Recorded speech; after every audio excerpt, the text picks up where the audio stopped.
Hello guys, it's Mokuba here. In this tutorial, I'm going to show you guys how to allow message requests from anyone on Instagram. Let's get into the video.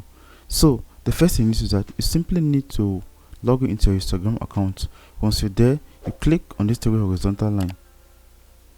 So after which you click on settings.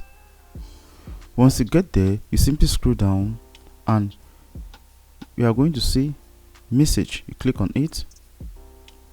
After that, you click on what? Message controls.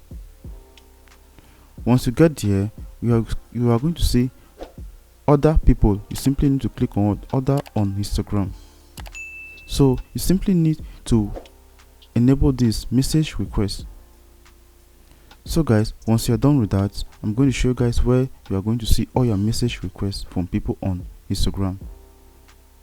So you are going to see it here. So guys, these are all the message requests I got from people from Instagram.